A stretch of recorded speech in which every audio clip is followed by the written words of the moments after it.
collaborative Zoom program that we've had with Warner, and we're looking forward to however many more we need to do while we're all sort of stuck at home.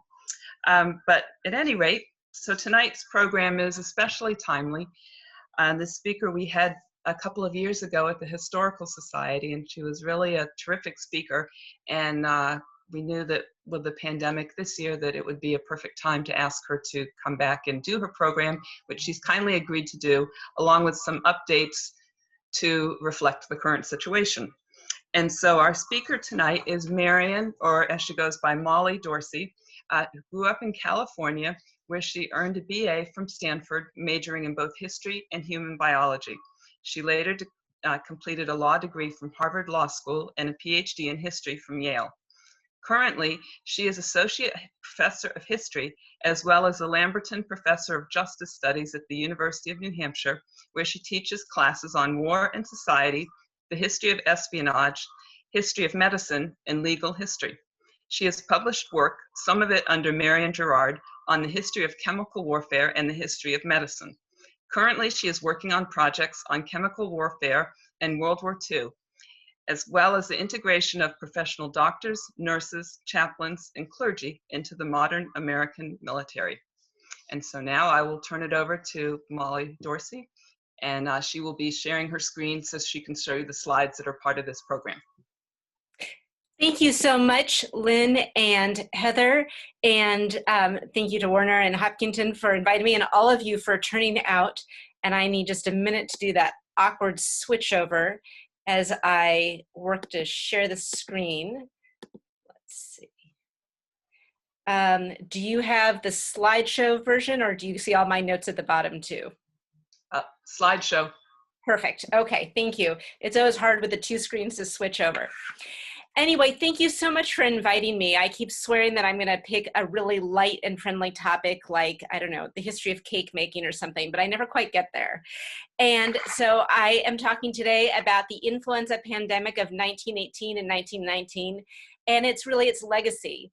And I think it's awful that we have a pandemic now, but I keep trying to look for the silver linings, like, you know, more time with my kids and the dogs get to see us more.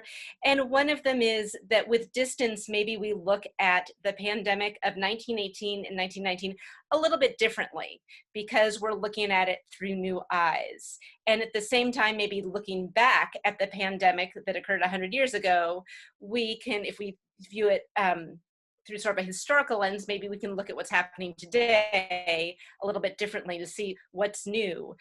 What can we learn from it? Are there lessons that might be 100 years old but can still apply today? And I think one of the things we'll see tonight is that there are constants in pandemics, but that history does not need to repeat itself. We can indeed learn from them and see some differences. So what I thought I'd do today is go through 4 parts. One is just what was the influenza pandemic of 1918, 1919? And the second is what did difference does time make? What made it the pandemic it was way back then? What made it different? And that really has to do with its context, particularly the context of World War I. And the third thing I want to talk about is something that's a constant in pandemics, and that's the dilemma of this tripod of individual liberty and the tensions with governmental authority and public health. And even just saying that, I'm sure you can think of many instances today where you see that tug of war.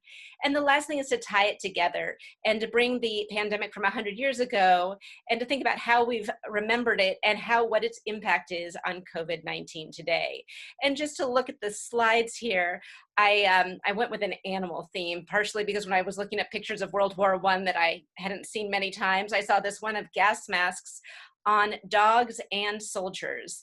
And then people in 1918 with their masks on, including the cats on the women's laps. And then the last picture is at the University of New Hampshire. It's a prominent sculpture on campus for our mascot, and someone had gone up there and put a little wildcat mask on there. So even lately, there's some continuities here. So the first thing I want to talk about is what was the Spanish influenza? And you know, we've called it the Spanish influenza for years without thinking about it. And in some ways, this term has become more difficult to use as some people currently misname the current coronavirus the Chinese flu or something like that. So I have to admit, occasionally I might slip and call it the Spanish influenza, but I'm trying to pick up and use one of its alternate names more and more, such as the Great Pandemic of 1918 and 1919. And what you see here is the influenza in its context. In the middle of World War I, you see nurses in khaki, but with their masks on, carrying someone on a stretcher. So what I'd like to do is give you a brief overview of the influenza from 100 years ago. And what it was, what we know now, is that it was an H1N1 flu virus. And oddly enough, we only figured out this strain maybe a decade or so ago. Until then, it was this sort of mysterious strain of the flu. And frankly, they had to go back and get tissue samples they'd taken during 1918, 1919, and exhume some bodies that were in permafrost to be able to figure this out. But now we know it's an H1N1 strain of the flu that's appeared again, but it's never been quite as devastating. The other thing I want to stress is that it is indeed a virus, and that's something that most of us know without thinking about it. Of course the flu is a virus, but they didn't realize that back in 1918, and I think that's going to be very important later when I talk some more. One of the other key factors is how devastating it was. And by that, I mean the number of deaths. And scholars think it could cause anywhere from 20 to 100 million deaths globally. Now, think about how we complain when political pollsters get off by a percentage point or two. 20 to 100 million is the margin of error here. And partially that's because when you start getting this much devastation, even in countries that normally keep good records, keeping your records is like the last thing you're worried about when you're dealing with the pandemic on your doorstep. The other thing is that it caused most of its devastation in about 6 months. The flu, this particular flu pandemic lasted about 18 months, but the worst part happened in about 6 months, which is another way to look at its devastation. So its strength and its timing help explain why it's so unusual, but ultimately you have to realize it was just another strain of the flu. I briefly want to talk about its global, national, and local impacts since I'm doing sort of this overview. And one is about Western Samoa. I always find this the best case study when I'm thinking about its global impacts. In Western Samoa, it just looks gorgeous. I mean, we'd all probably like to take a vacation right there right now. It looks like it's paradise here, maybe a little isolated, but lovely. And in 1918, it was a colony of New Zealand. And so it's there, it's fairly safe, a little bit isolated, but that's all right. And then September 30th of 1918, the Talon sails in. Now, normally this would be a time of just sheer excitement. The mail is coming, maybe new goods to buy, people you haven't seen, maybe your relatives are coming in from somewhere, and gossip, like all of these things sound fantastic. And what happened was that at least one person on the Talon had the influenza. Within 3 months, remember this is September 30th, within 3 months, by the end of 1918, 25% of the population of Western Samoa died. That's about 10,000 people. The devastation that influenza caused around the world was not equal in all places. And this chart, I like this chart just because it very quickly shows you Dutch East Indies was hit a lot harder than, say, Canada. The US is right in the middle. And you really have to look at each specific situation to see why it was so bad or why they got off relatively lightly. But just in summary, I think if you think about the interactions with the outside world when they occurred, for instance, certain parts of the influenza, at certain times during the influenza, it was more deadly than others. So if you had more interactions during a deadlier part, that could have caused a greater spread. How crowded is the area you're living in? What kind of healthcare is there? And frankly, a little bit of luck. So American Samoa largely quarantined until near the end of the influenza. And when they stopped that and more of it turned out to come, they had another wave, that's when it got hit really hard. But even so, it survived the first two with very low numbers, basically zero. What about nationally? In the United States, about 675,000 people died. Remember, this is in a year and a half, most of them in less than that. If you think about the population of New Hampshire, this is over half the population of today's New Hampshire died from the influenza pandemic of 1918, 1919. A quarter of the population of the United States, at that time, that would have been about 25 million people, was a quarter of the population, got sick. Another way to look at this is the excess deaths. How many people died from this influenza that would not have died from an annual influenza at that time? And that's about 550,000 people. So that tells you that influenza in 1918 would have been 1919, 1920, and so on, would have been much more deadly than it is today. But this is extraordinarily deadly. If you want to think about it a little bit differently, in 1918, you see this dip on the chart.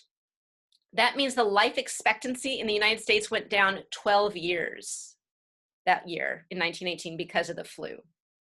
And then another way to look at it is that more people in the United States died of the influenza than have died in World War I, World War II, Korea, and Vietnam. If we extrapolate it to today's population in the United States, it's about 2 million people. And today, about 30 to 36,000 people die of the influenza every year. That's a lot. It's nothing to cavil at or ignore, but it's nothing like what you saw in 1918, 1919. As I was writing this talk and updating it every day, I had to change this next section, which is the numbers for COVID. And in fact, they're up on my screen, on my other screen, just to see if they've changed dramatically. But to give you a sense, we're at about 10.5 million cases of COVID in the United States since it started, and about 240,000 deaths. Interestingly, the mortality rate is about 2.3% right now for the United States for COVID. And for the influenza pandemic of 1918, it was about 2.7% of those who got sick. Okay. So it gives you a sense, COVID is not quite as deadly yet in many respects, but it is certainly a disease to take seriously. What about locally? This is from the Newmarket, New Hampshire newspaper, and just from 1 week. And you can see it's enough people that there's a list. They're listed individually by name, by age. And if Newmarket today has 10,000 people, I have to admit, I don't know the population in 1918 and 1919, but it's still a very small town. Think about looking at this list. It's not just people you know, and some of these families, I'm looking at names that I still know that some of these families live in Newmarket today. It's not just people you know and your family, but the holes in society, especially in a small town, that are caused. What if it's the school teacher or the local cobbler or the person who runs the grocer?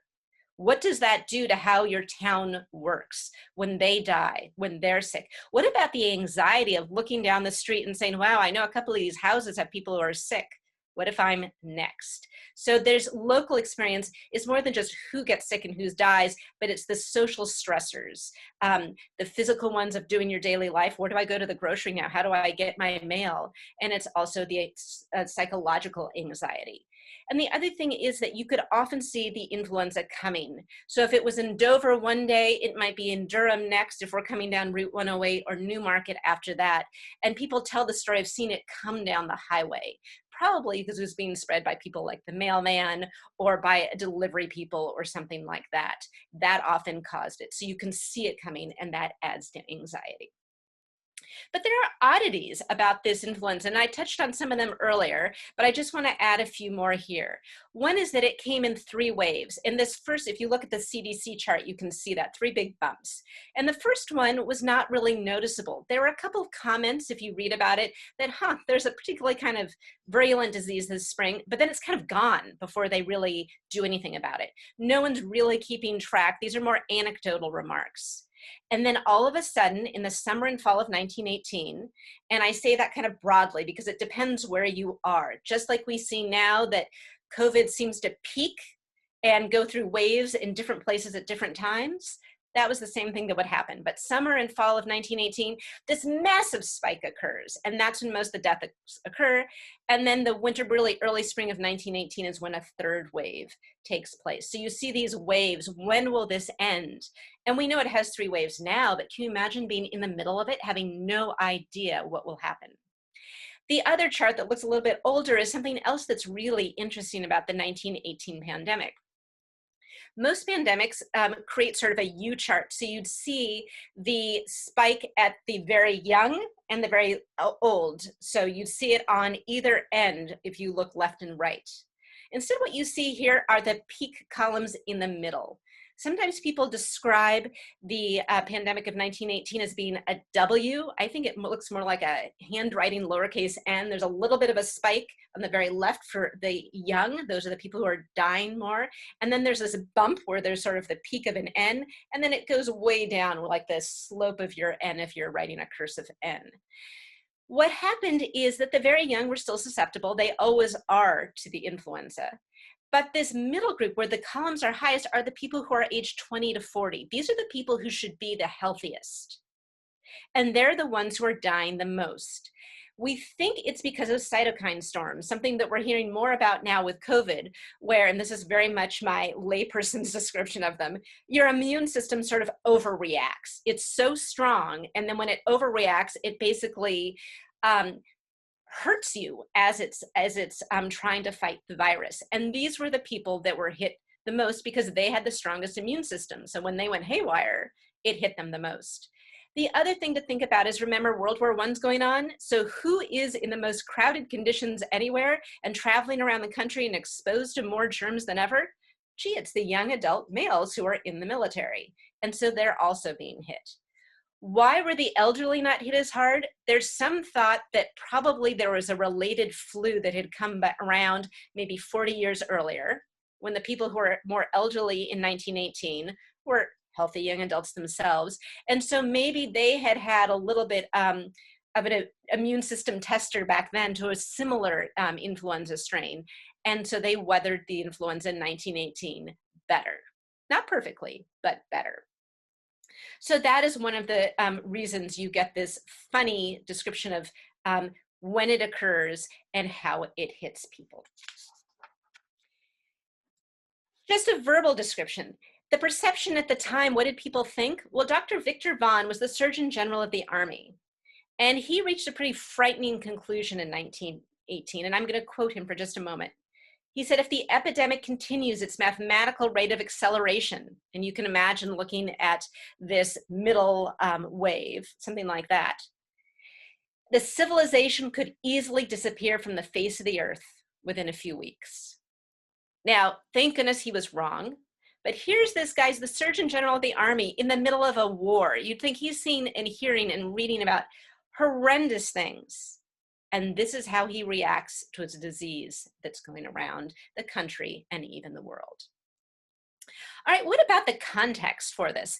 And World War I, and what I truly want to argue here is that the war, the demands of the war took priority. I'm sure you're all familiar with World War I, but just to remind us and put us back into the era of 1918. Remember, most of the world who'd been fighting World War I had been fighting since 1914. So 1918, we're getting into the fifth autumn. You have so much invested in this war. You have got to keep fighting, and you are desperate to end it. How serious was it? Well, to give you a sense, I just want to go back to 1916, the middle of the war, before the United States entered the war, and Britain and France are about to launch the Battle of the Somme against Germany. On the first day of the Battle of the Somme, and it's a several-month-long battle, July 1st, 1916, 60,000 British soldiers became casualties on the first day. About 20,000 of them died. To give you another description of that, the British have a monument on the Somme called Thiepval. If you ever go there or have seen it, if you've seen it, it's memorable. And if you ever go there, I strongly recommend it. It's huge. It's like a building. And carved on there is the name of every missing British soldier from the Somme. Just the Somme. 72,000 people, roughly. Can you imagine if we lost 72,000 missing from one battle, what would happen? The entire battle cost those three major belligerents about 1 million people. World War I itself cost about 20 million deaths, split about evenly between soldiers and civilians. So you can see when this influenza started, no one's going to pay attention. The war is all-consuming. And of course, at the time, you don't realize how big the influenza will get, that truly it will be more devastating than World War I.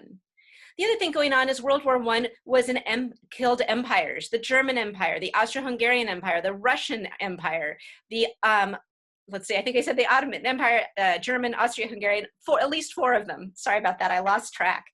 And there were mutinies in the French army. There's social changes where women are going out to work, men are leaving traditional jobs. All of that is earth-shattering enough.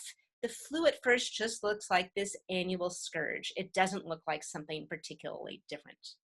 And what about the United States? We hadn't been involved in the war for that long, but what happens is we joined in the spring of 1917, and by the summer of 1918, when we're starting to see that second wave, this is when we're sending 250,000 men a month over to France to fight.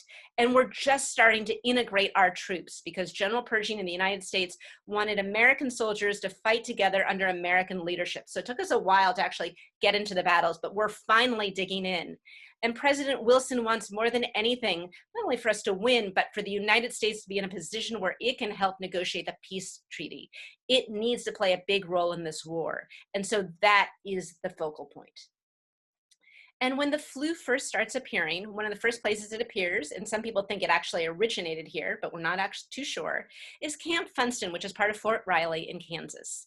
And that first wave, remember, it's a little bit small. There's some comments about this kind of unusual disease, but nothing that's too big, certainly nothing that's going to change the war. When we get to the second wave, we're starting to see it appear in various places, but Camp Devens in Massachusetts, just down the road, is a particularly noteworthy place. It strikes here in a massive wave. And the other thing is that Camp Devens is a place to gather men who are about to go on those troop ships over to Europe. So it's a focal point of the war effort. One of the doctors at Camp Devens said about this, that the men start with what appears to be an ordinary attack of influenza. And when brought to the hospital, they very rapidly develop the most vicious type of pneumonia. Remember, there's no way to fight pneumonia. We don't have antibiotics, so bacterial pneumonia, we just have to hope you get through. Viral pneumonia could be almost a death sentence at the time. So they get the most vicious type of pneumonia that's ever been seen. 2 hours after admission, the mahogany spots over the cheekbones, and over a few hours later, you can begin to see the cyanosis extending from their ears and spreading all over their face, until it's hard to distinguish the colored men from the white. So as they start almost suffocating and losing the ability to process oxygen, their skin starts turning darker and darker shades. It's only a matter of a few hours then until death comes, and it's simply a struggle for air until they suffocate. It's horrible. One can stand to see it 1, 2, or even 20 men die, but to see these poor devils dropping like flies sort of gets on your nerves. We've been averaging about 100 deaths per day and still keeping it up. There's no doubt in mind that there's a new mixed infection here, but what? I don't know. Can you imagine being the physician supposed to take care of these men who should be healthy and to be facing this? And Camp Devens, which was set up as a camp with extremely roomy and spacious hospital facilities, was overrun. You get these jury-rigged hospitals, much like the one you see here in this picture, where that's kind of got some bright lights. That is in the picture originally. They don't even have sheets between the camp beds. In some jury-rigged hospitals, you're lucky. You can at least give a little bit of privacy and separation. They don't. So what they do here, and I'm not sure you can really see it with the pictures, is they try and lay patients head to toe. So if you look over your line with your head, you're going to see someone else's toes. That's about the best they can do to give not just privacy, but a little bit of a distance. They do know it's a respiratory ailment. Space is important. Some hospitals are so full, you don't get a bed till somebody else dies. And the thing is, they don't know what it is. They don't know it's a virus. So the best they can do, the medical professionals, is give you palliative care. They keep you warm if you need it, give you water, wipe your brow, give you food. And actually, if you look at patients who get sick, patients who do get that kind of care often fare better. Not wonderfully, it's no guarantee, but that does help. The problem is there's a shortage of medical personnel in the United States, because what happens during a war? You send some of them off to take care of the soldiers who are on the front. So the home front is already short, let alone the military installations on the home front. And then, of course, people working in the hospitals are getting sick, and then they need to be taken care of. So there's this constant shortage that is just exacerbated. To give you a sense of how big a problem it was, even for the military, I included a picture of this book, and this is around Christmas Day, and it's in South Beach, Washington. It's a hospital record book. And if you can see, The middle column has influenza, influenza, influenza. Almost everybody in the hospital has influenza, and there's a whole bunch of X's for the people who are dying of it. By the time they get to the hospital, they're incredibly sick. So what does the federal government, what does the military do? Well, President Wilson never publicly discusses the influenza. He makes a conscious decision to focus on the war. How does it affect the war? Well, there's a little bit of slowing of occasional troop calls, but basically the troop ships keep going. Sure, if you're obviously sick, they don't put you on a ship, but influenza has an incubation period of about 2 to 7 days. You could easily look great, get on that ship in the middle of the Atlantic, you're ill. And just think about it, you're crowded together, and then you're getting maybe seasick, and you're ill. And I'm not going to get really graphic here, but I think you can imagine how hard it is to maintain hygiene and to keep people from coughing, spitting, or doing other things that are going to exchange bodily fluids. Thousands upon thousands of man hours and man days of work were lost by soldiers. I mean, it's really the only thing that saved both sides fighting on the Western Front was that both sides were getting sick, and therefore one couldn't take advantage of the weaknesses on the other side. So what you see from World War I is that it encourages the spread of the influenza around the United States and of course abroad. It hits people harder because there's fewer medical personnel to help take care of people. And we're not watching and talking about the influenza very much because we're focusing on the war. It certainly exacerbates it. Well, what about the wider home front? And I mentioned at the very beginning that there's this tripod of attentions between governmental authority, personal liberty, and public health that we see today, but we also saw then. How does it play out and how does it affect the influenza at the time? I included this picture because you see a San Francisco policeman with one man in each hand, and he's wearing a mask, but they're not. San Francisco did have mask laws during parts of the influenza pandemic, and you can see they were ready to enforce them at times. Well, there are some government efforts to exert authority and to put in place limitations or restrictions that would help fight the influenza. I will say that not all of these restrictions were actually helpful, but that was more because of a lack of scientific knowledge. And I can talk more about that in a moment. Most of the efforts are at the municipal level or maybe at the state level, almost nothing at the federal level. As I mentioned, the federal government is focused on the war, but also the US Public Health Service is really set up to patrol our borders. These are the people who inspect immigrants coming in from Ellis Island. These are not people who are set up to deal with a pandemic, and their leader, Rupert Blue, frankly, did not have the leadership capabilities to try and extend the US Public Health Service's powers. So what are we seeing at the municipal and state level? We're seeing fumigation, the guy with almost the beak-looking mask, and there's a wide range of masks people wore in 1918, and what looks almost like a tin can, he's fumigating. And then you have someone engaged with street sweeping. We knew today that these might not have helped very much, but they made people feel like they were doing something useful. And I particularly like that the street sweeper's wearing white, as if by wearing white, he's therefore cleaner and germ-free. States also in towns are wearing masks and requiring that to go about daily business. The idea of this mask mandate we have or have seen, nothing new. The postman's wearing it and the bus conductor or the tram conductor in Seattle is saying, nope, you can't get on without a mask. The man closest to us in the foreground doesn't have a mask. You also see a wide variety of closures. You see one closing assemblages, they just said. Another, various cities are closing different places. And I love this excerpt from a local Cape Cod newspaper about it's the schools, it's the movie theaters, it's the libraries, it's churches. These are closed at different lengths of time, meaning different periods during the pandemic. They're closed for different lengths of time, some more successfully than others, but there are definite efforts. In Manchester, New Hampshire, the city closed soda fountains. They don't want you lingering there. There are some local efforts by representatives of the federal government to take some action. So in Durham, New Hampshire, where UNH is, we actually housed some soldiers who are training, and Captain Dan Dixon actually quarantined his men, but that's a very local effort by a representative of the federal government. Taking up where the local governments are leaving off are organizations. So if the government won't do it, can organizations involved in health or otherwise involved in charitable activities help? The Red Cross was one of these. It was around, of course, well before the pandemic, and they did a lot of organizing of masks. So they were so popular, for instance, they made 5,000 masks and they distributed them all in one day in San Francisco. And this was going on all around the country. The thing about these masks is, I don't know if you can tell by looking at them, but they're very thin. It's like gauze or very thin fabrics, and there was no standardization. So we know now, knowing what we know about viruses, that these probably did almost nothing. But still, they were an attempt to stop the pandemic. Sometimes you get well-off people in society and local businesses working together.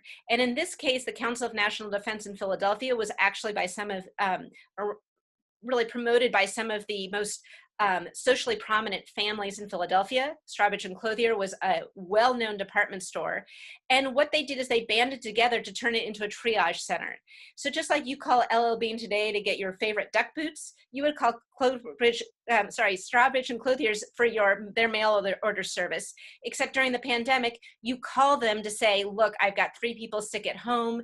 I need help. And they would decide whether to send you a visiting nurse or an ambulance or something like that.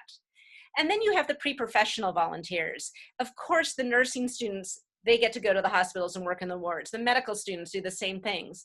Guess who's helping to bury bodies during the heat of that second wave when you need to bury bodies quickly? It's actually seminarians who are coming out in Philadelphia and helping out with that. So you've got government authority, you've got social pressure and social activity helping to try and take steps that will increase things like social distance, remove bodies, take care of the ill, encourage masks, all of this. But you also have resistance. Again, you see a policeman talking to someone who's not wearing a mask, but there's also very physical resistance in some places to masks. This is nothing new today. You also have people who are not resisting the recommendations by government because they are so much against them, is because they see other priorities.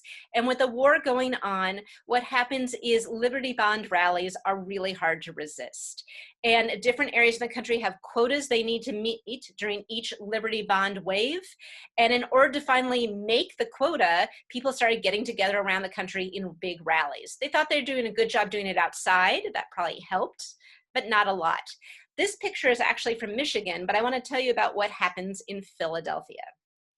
And to do that, I'll show you the impact from areas where people aren't trying to restrict the disease. So imagine this rally with lots of people in Philadelphia, and then look at this chart.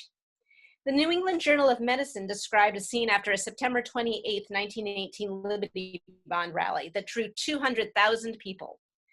Within 72 hours of the parade, every bed in Philadelphia's 31 hospitals was filled. Within 10 days, the epidemic exploded from a few hundred civilian cases to hundreds of thousands, from a daily rate of 1 or 2 deaths to hundreds. The horrors most vivid in the dilemma surrounding the disposal of bodies. The city morgue had hundreds of bodies stacked up, which produced an unbearable stench, hence calling on people like the seminarians. And what you see is this peak in Philadelphia compared to a city like St. Louis, which didn't have the mass gatherings at the same time. So there's a real impact on public health if the tripod of, say, individual liberty, the liberty to do these rallies gets longer, is stronger at a particular time. To give you another example, and these are graphs from the National Geographic, where you have the brown, that's where you start to get some restrictions. And as we know, they're not going to match exactly where the peaks are because of delays. But you can see that they make a difference. So what we see is that this dilemma, like this, going back with public health, individual liberty, and authority, is there. And when it gets out of balance, then we get a lot of illness. The other thing is you cannot compel total obedience. People will resist. They need to buy into the need to wear the masks, to social distance, which at the time was called breaking the channel of communication. So they have the same idea. So what happens? You've got this huge pandemic. It finally fades away, and we basically forget about it. When I used to talk about the pandemic up till about 15 years ago, nobody remembered, or they'd say, oh yeah, it vaguely rings a bell, but it wasn't in memory. How could we have forgotten about it? Well, there's lots of reasons.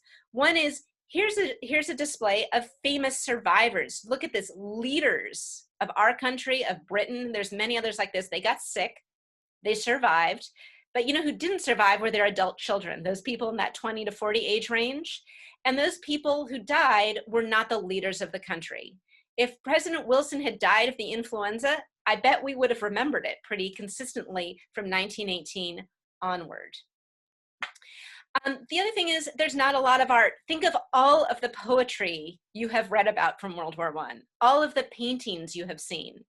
There's very little literature, there's very little art that has anything to do with the influenza pandemic.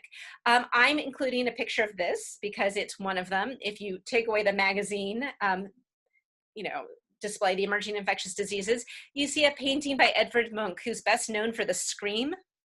He got the influenza. This is a self-portrait that he did right about that time. And I don't know about you, I think he looks really sick, almost sort of greenish tinges here.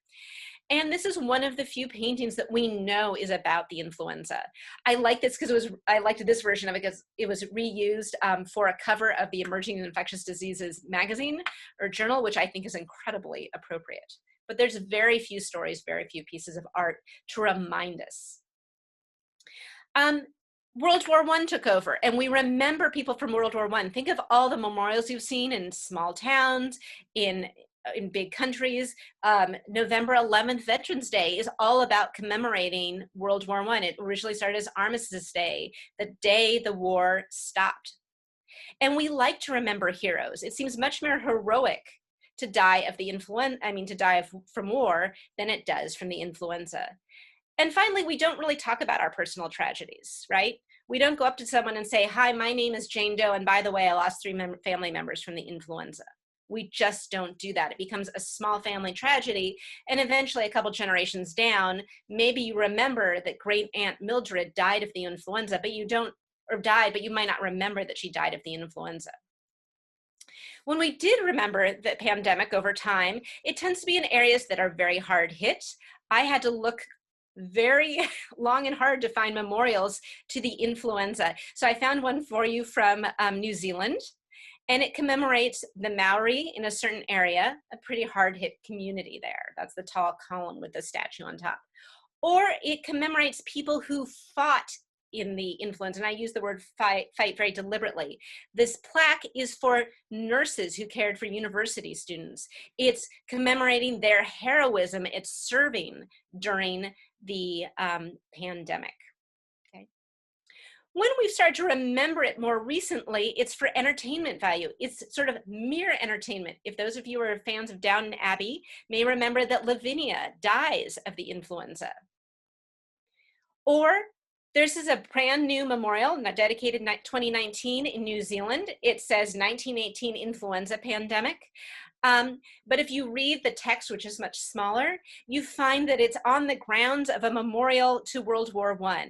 And one of the things it does is it commemorates, again, the healthcare workers that fight more than anything else. So it's remembering the influenza in the context of World War I, which is still seen as a major event, and also in terms of a very particular group. We do wonder if it would come back again and what we could learn. And this is probably a funnier cartoon in 2018 than it is in 2020. But we do occasionally think about the Spanish influenza and think, would it appear again? And how would it happen? What have we learned? Well, we definitely did learn. And before I get to COVID, just very briefly, we learned about how to take lessons from the influenza pandemic of 1918 and apply them to more recent pandemics. And in particular, maybe not the general public learned, but public health officials learned, and they thought about it. So SARS, a respiratory disease, we learned that you need to quarantine aggressively. The reason SARS did not spread much more widely is that people were taken off airplanes and they were diagnosed and quarantined right away. The idea was you have to react quickly and you have to quarantine. What about 2009 when you had another H1N1 pandemic? I don't know if you remember, about 10 years ago, this was a fairly serious one. And one of the lessons we learned is you need good communication. The federal government did not communicate well about the flu in 1918, but boy, it did a lot better, as did branches related to it. And this is a map from the CDC where they would have updates about the flu and where it's hitting different states weekly. We also, I also heard from the Maine, I think, Director of Public Health, I probably butchered her title, I apologize, who talked about being in office during 2009. And she said when they went to their file cabinet and got out the drawer, you know, the plan they had in place for the next flu pandemic, they were building on lessons they had learned from 1918. What else do we see? Things that apply today. Well, we see a lot of the basic tools to fight a pandemic are the same. They're basic hygiene, and the cover your cough is something that the CDC puts out regularly. And down below, you see a sign from Spanish influenza at the shipyard. I don't know if you can tell, but it says don't spit. We've already lost 30 deaths. And where the 30 is, it's one of those signs where they can change the numbers, because it's going to change. People wear masks. You see the gentleman with the skull and crossbones, which a little morbid humor there, right? It was on the poster, and the mother and the baby. I've even seen advertisements for fashionable masks where you can match your hair ribbons with your mask today. You know, why give up fashion, right? What about having to go about your daily life in creative ways? The black and white photograph is from schools in New York where they would open the windows. They're basically teaching these kids outside in winter.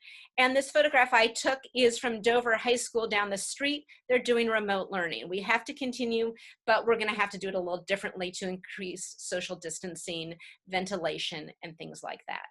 So there are things we've learned and there are patterns we see, but we also have some differences. Some new techniques that they could not have used in 1918. I mentioned the masks in 1918 were almost worthless.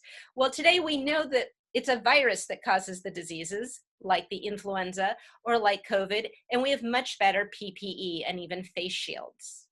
We also know, because it's a virus, that we've developed antiviral drugs, right? It's really hard to develop medication that works if you don't know what the disease is. So something like Tamiflu, if you have the flu, and remdesivir, I always have to go slowly pronouncing it, named Veklury by its sort of brand name, which is now approved by the FDA for use in hospitals for people who have COVID. So these are things they could not have done in the past, but science and context has made the changes. How about vaccines? There were efforts to develop vaccines against the influenza in 1918, but remember, they thought it was a bacterial infection. They actually thought it was caused by something called Pfeiffer's bacillus, discovered by a scientist named Pfeiffer, because it turns out that a lot of patients who have had the influenza back in 1918 also had this bacteria in their body, but that was sort of a secondary thing. It's not actually what caused it. And so people were trying frantically to create a quick and dirty vaccine, and realized it didn't work because they were trying to protect against the wrong thing. Today, of course, we have influenza vaccines, and now we have Operation Warp Speed. And what's particularly interesting about something like Operation Warp Speed is it's not just there to develop a vaccine. In fact, the Pfizer vaccine that looks like it's almost ready to go, it was not actually sponsored by Warp Speed for its development. They were developing that vaccine before Warp Speed got started. But the second part of Warp Speed, which is about manufacturing and distribution, this is where it's connected to Pfizer, for instance, and many other places, is this now federal effort to distribute this using private and national forces. The Army is very involved, but so is our companies like FedEx. And that's something that's brand new, that makes our current pandemic very different. We also have different federal efforts in terms of our organizations, the CDC, of course, and the Epidemic Intelligence Service, which was developed around 1951. These are the disease trackers, where we go out and we realize that public health has to do more than stop disease at our borders. It has to track things down. There's always context, and this is another way where there's differences. These are pictures, I'm sorry, they're kind of slanted. I had to like pull over to the side of the road and take them here in Durham. But of course, we're not fighting a war. We don't see rallies because of a war, but what we do see is the effort to conduct a presidential election. And in Durham, there was a lot of effort, I don't know if it was the same in your towns, for absentee voting. And these are signs, I talked to the supervisor of the list here who said this was not something the town put out. These are private signs. A private group put these out, and they were all over town. You know, safer for all, safe voters vote absentee. So the idea of how do you continue life, how do you deal with major priorities like voting, even during a pandemic. We've also had protests, so people gathering together. These are Black Lives Matters protesters. I picked this one because a lot of them are wearing masks, so the idea of how do you balance this? And of course, we saw that the people did not get as sick after the protests as they did after the rallies in 1918, probably because a lot of protesters were engaged in mask wearing and social distancing, certainly not all of them, and also because it's a different disease. What we do see differently are national protests. I picked this particular one because it was a protest organized by a national group. In this case, protesting the mask mandates, whereas a lot of the protests we see against masks during 1918 and 1919 were very localized and very locally organized. We also see threats of a kind that I don't really read about in 1918. So we see a much louder national voice, and one that's become very politicized, I think, during this pandemic. We also see some positives. I don't recall ever seeing during the 1918, reading about the 1918 pandemic, these kinds of thank yous. Now this one's from England, and I picked it just because it's a lot prettier than some of the ones I see, but we've all seen signs, right, homemade and otherwise, thanks to first responders. And I see that as something that's very different too. The context, again, makes the difference. So my last comment here is about the legacies overall. Pandemics will continue, and the basic efforts to minimize pandemics, things like social distancing, hand washing, masks, whatever we want to call it, those are old tools that will continue to be used, and they're ones that are recognized, not just in 1918, but even before then. I would also argue that the context is always important, but the context will change for each pandemic. And thirdly, that this tripod of government authority, individual liberty, and public health is one that will continue to exist, and how it plays out and how the tensions play out will change over time too. But what I want to leave with is something that's similar across all pandemics, and it's that pandemics are about people. It's about those who survive and those who die, those who go to work, such as the young man in front of his computer for remote learning and the typist, those who want to live their lives, whether it's playing baseball in 1918, or someone a few neighborhoods away in our town who dressed up a little gargoyle for Halloween with a mask, right? I'm going to have fun with my holiday no matter what. And those who die and need to be memorialized. It's always about people, and it's so easy to talk about numbers and general policies, but ultimately pandemics across time are about people, and I think it's important to remember that. Thank you very much.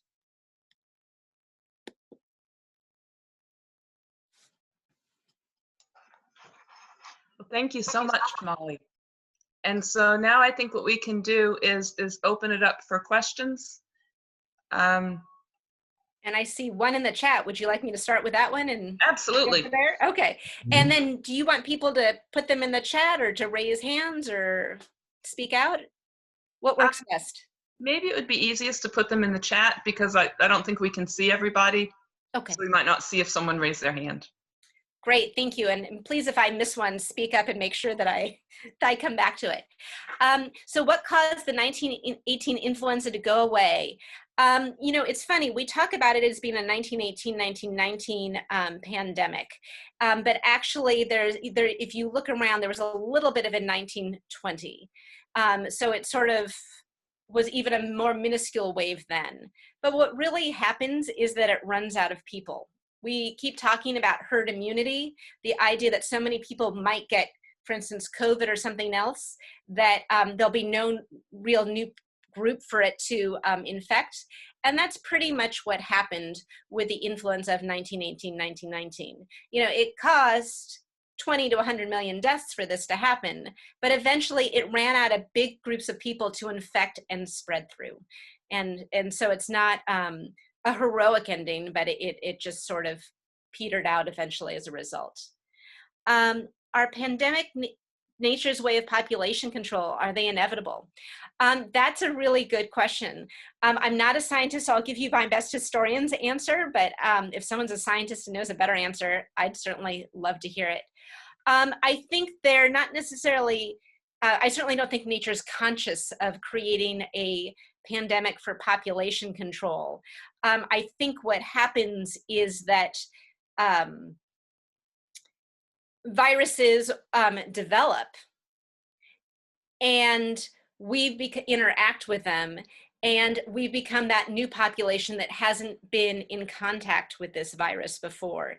And why haven't we been in contact? Either because it's a new strain, because of the way a virus mutates, all of a sudden there's a new strain for us to be exposed to.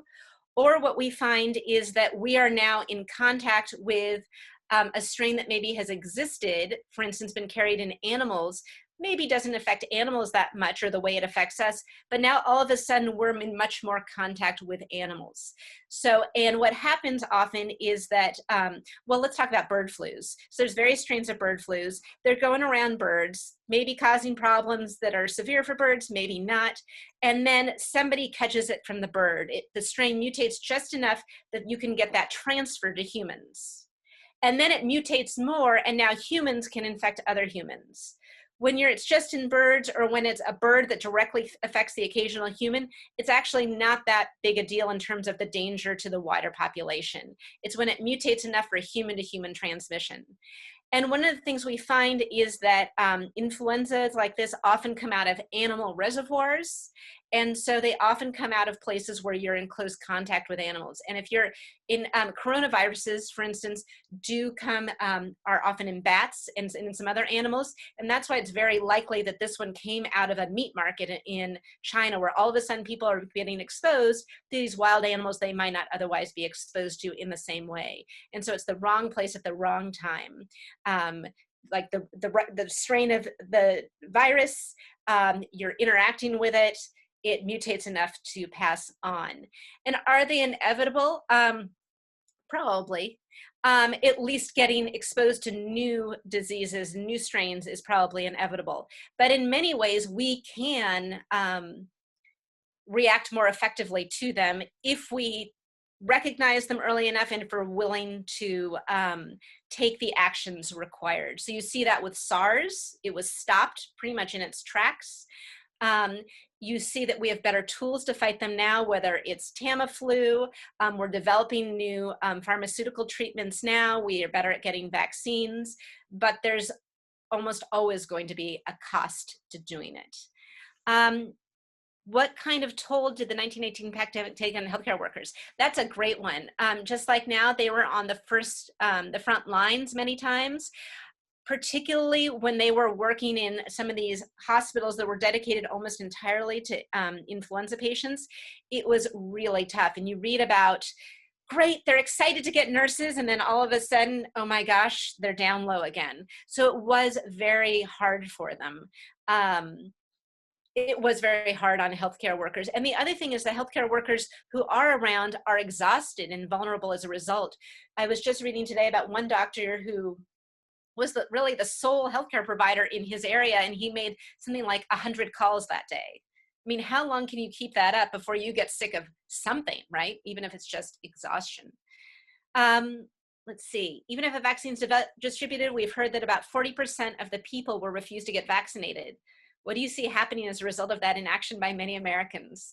I'm trying to answer that as a historian more than anything.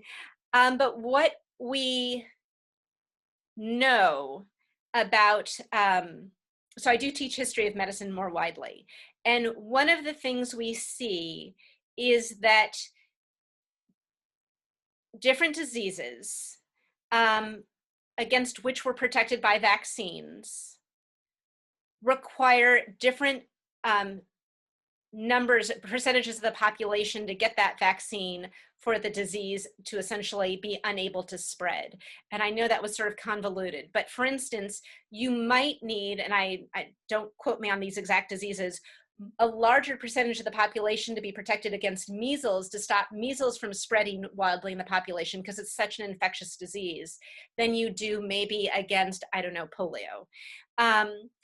So part of the issue is that if 40% is never going to be enough to stop COVID, we just know that.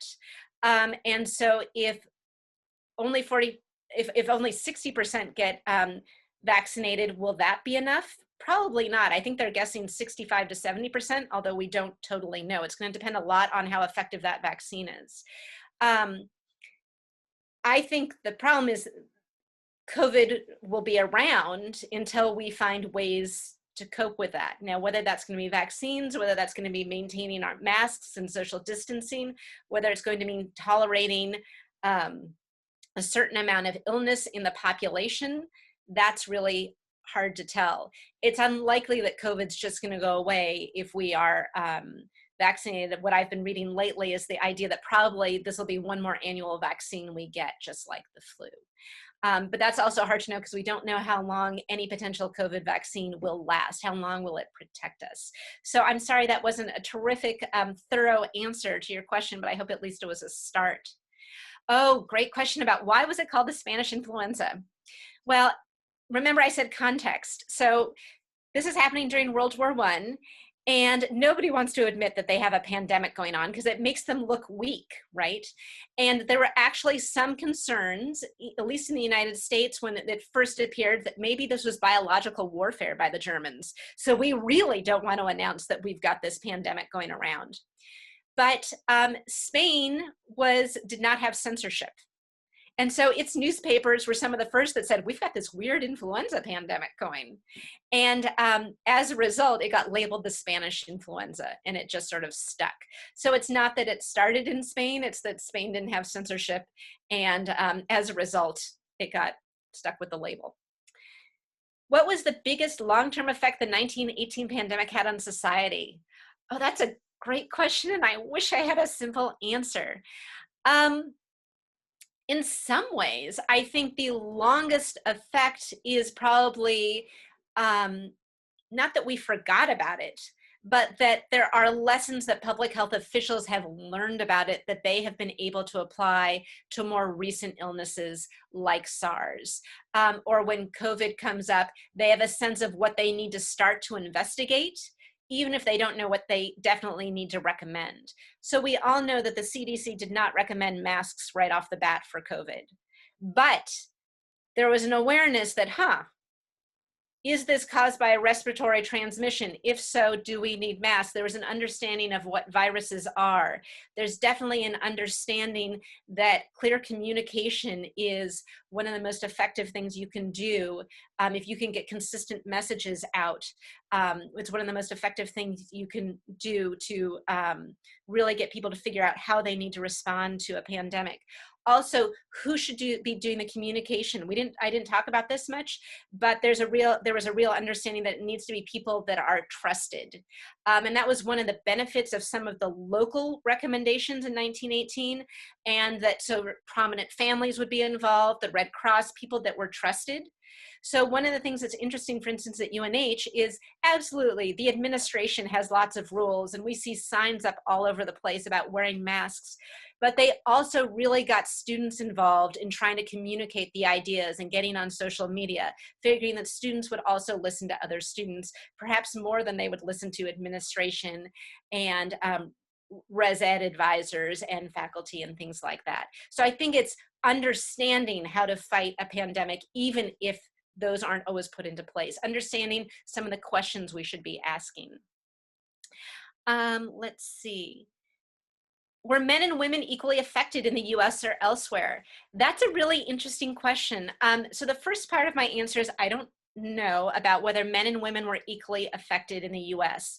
What I can say is that because soldiers were affected so badly, so out of something like 5,900 deaths in the Navy in World War I, the vast majority of those were from the influenza. And if you think about it, in the Navy, you are really crammed close together. And we know that crowded conditions cause the spread of respiratory ailment, or encourage the spread of respiratory ailments. So because men were in the military, I suspect if we break down the numbers, they fared worse than women did. On the other hand, who are the typical caregivers of people who are sick in your family? It's women, right? And so they might be more exposed to children getting sick, and they might do more of the nursing in a family where there was the luxury of having an adult who was healthy enough to do the nursing. So I don't know, but I think those would be factors to consider. Around the world, again, I don't know, but we do know that socio and economic status played a role because of things like crowding, ability to access healthcare, and that also affected how countries fared. So India may have lost 20 million on its own, for instance. Do I have any book recommendations? Yes, absolutely. I'd hold them up, but I think with my virtual background, it's just going to look like I'm waving something vague. Alfred Crosby wrote one of the classics called America's Forgotten Pandemic, and his last name is Crosby. And one of the most the recent books that's great is by John Barry, Barry, called The Great Influenza. And I have to say, it's a longer book, but it's a pretty gripping one. And I assigned it to my first year students this year, and they got through it just fine. So I think it's, I'd say entertaining, if one can say that about the influenza, but it's certainly intriguing. Gina, I think her name is Collada, wrote one pretty recently, well, probably more like 15, 20 years ago, so not that recently anymore, about trying to figure out that it was an H1N1 flu. And so it's sort of a detective story that way. Years later, how do you go back and figure out what that virus was in 1918? How much of a toll did the influenza of 1918 take on the emotional resilience of people? I think that's a really interesting question because it's so hard to measure, right? What the emotional or mental, the psychological impacts are on individuals. And so I don't think I can quantify that. What I can say is that there were an awful lot of orphans. There were an awful lot of small towns that all of a sudden had gaping holes in how they conducted daily life.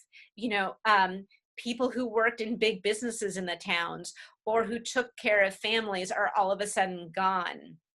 And you read stories about these orphans being sent off to other families, or just being emotionally devastated because if they lost one parent, you know, that's hard enough, but then their other parent might not be you know, psychologically in the best place to take care of them after being through this traumatic event. On the other hand, we have this sort of forgetting of the pandemic, but I always wonder whether the forgetting is more of a public forgetting by later generations rather than a private forgetting of people who lived through it. So I do think it's really important to think about their resilience. On one hand, they got through this trauma and they got through World War I. That is incredible, but also the burdens that went on. There's a question. My understanding is the 1918 devastation of the pandemic created a general national sense of gloom and changed the national psyche. It might happen with our current pandemic. Do I have any thoughts about how this pandemic will change our psyche and our culture? I think that's an interesting question because it's hard to distinguish between the impact of the 1918 pandemic and World War I. And the other thing to remember, I mean, that was devastating for a lot of generations, right? If you think about England, they called it the lost generation because so many soldiers had died. What happened there? And then you get people recovering from World War I. And in the United States, you certainly get the roaring 20s, and this is terrific. And then what happens? You get the stock market crash. in 1929, and in the early 30s, you start to really see the rise of totalitarianism with Hitler. And of course, in other places, you've seen Stalin coming into power and Mussolini growing in Italy, and Japan is growing increasingly right-wing. And there's a massive civil war that develops in China. So there's so many reasons for disturbances, and emotional and psychological ones. And I think it's hard to just figure out how much of that belongs just to the pandemic. The other thing I would say is that, and this is something I didn't talk about earlier, but how do you forget the pandemic? So you get rid of the influenza pandemic, but you know, there is a flu that comes back each year, and it's certainly more deadly than it is today, partially because we can treat things like pneumonia. We have ventilators, we have flu vaccines, right? We can fight the flu better today than they could even a regular flu year back then. But also, there are other diseases that we vaccinate against today, like polio, that just aren't a big deal today, but are a really big deal then. And what you see if you look at his first, 50 years of the 20th century are epidemics that are much larger than ones we face today. So polio becomes an increasingly deadly and devastating disease over the first half of the 20th century, starting really in the middle of World War I. So you get distracted by these other diseases. So I know I seem to be going off target, but what I would say is that there's a lot of things, I think, causing a sense of gloom and changing the national psyche, as you wrote. How might this change with COVID? I think it'll be interesting how we look at it. And part of it will be how the story ends. Do we get a vaccine and more or less get back to normal, whatever that means in the next 6 months? In which case, it'll be devastating, but how much will it affect us 10 years from now? Will this just be that funny, year or two period? Or will it really cause a sense of gloom because it dramatically changes children's educational levels? How will it affect the economy? Actually, in areas in 1918 where they shut down the economy, those tended to bounce back first, partially because people got through the influenza first and got better. So how will that make a difference? How much will it make a difference that this COVID is tied so much with current politics? I think it'll partially depend on how the politics play out. So I would go back and say context is going to make a big difference in how we remember this and how devastating it might be. Both how fast we get through the epidemic, but also how we associate it with other events that might linger or might also cause shockwaves in our society. Is there, sorry, I think I missed them. Okay, were races affected differently in the 1918 flu? Yes, and for a lot of the same reasons that are affected differently and are more vulnerable to COVID. Even in 1918, I mean, this is the height of Jim Crow, right? This is when this is rising and very strong. Minorities, people of color, tended to be in poorer parts of town. They tended to suffer more from crowding. They tended to have poorer health care. And when they did get health care, sometimes nurses, I've actually read in Nancy Bristow's book, had very different attitudes, were much more condemning of their being sick, looked upon them as being lesser. There was definitely discrimination that way. And all of this plays out in whether you're going to get the basic care, whether you're exposed to the disease, and whether you might get the kind of basic palliative care that'll help you survive it more. If I could travel in time, when and where would I go? That is such a tough one. I'm also a historian of warfare, so part of me would love to go back and see these conflicts if I could somehow do it safely. Heather mentioned that I also research chemical warfare, another really uplifting topic. So part of me would love to go back to people and say, what were you thinking? Why are you doing this? Is there any data on the residual physical ailments from the influenza? That is a great question. So actually, after I talked about the influenza, I think for you before, Heather, several months later, I got this phone call out of the blue at home. And it was from a woman who had not been to the talk, but her friend had. And this woman was calling to ask if I wanted her mother's autopsy reports, because her mother had had the influenza in 1918 and had recently passed away, or somewhat recently, and there had been a postmortem, and the physician had said that he could see changes in her brain because of the Spanish influenza. And there are certainly some neurological defects that we think appear later that are probably associated with the influenza. But so I think there's a little bit of research done on that, but certainly not to the level of there's research done on what happens to people with polio. So that's a great question.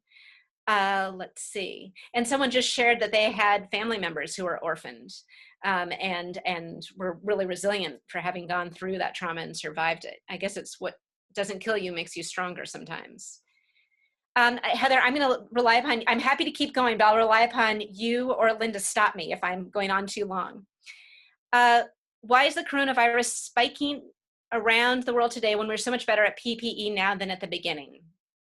I think that's a really great question, and it speaks to one of the challenges scientists have faced in the past and still face today. So this is another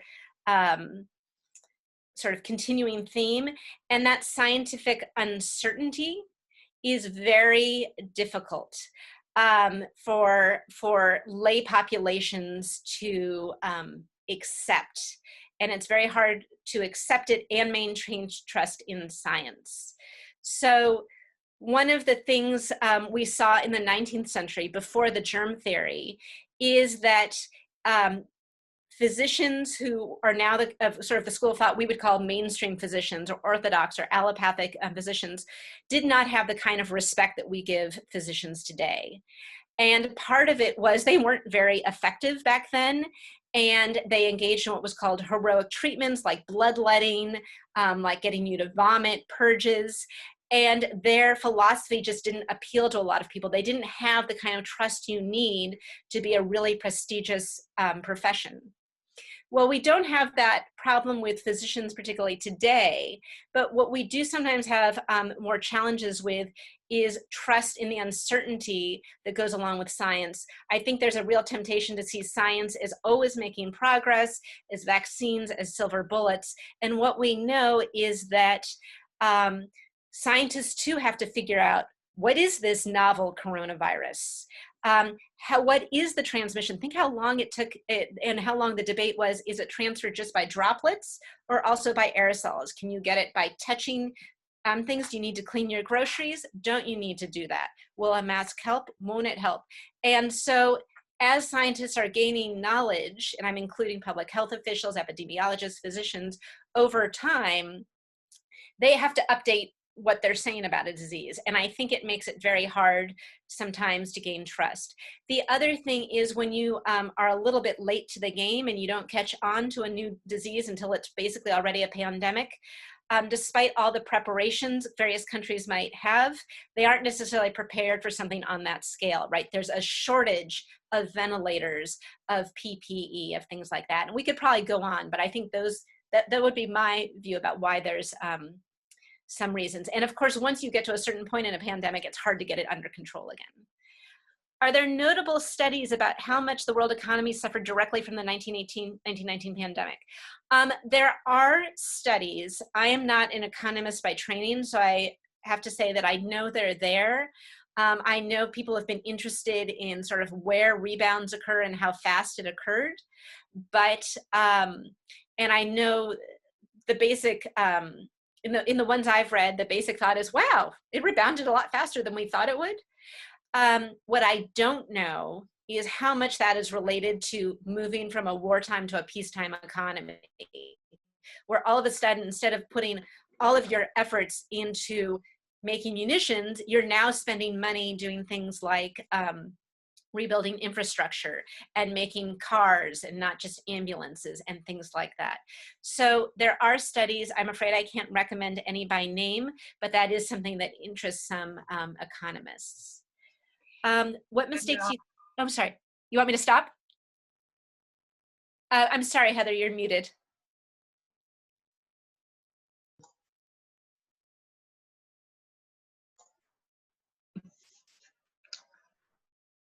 All right.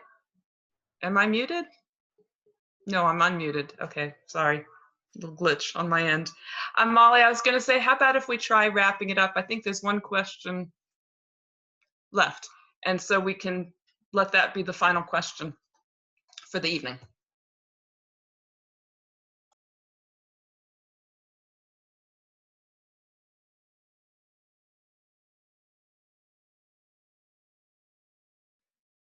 Molly, you got muted accidentally.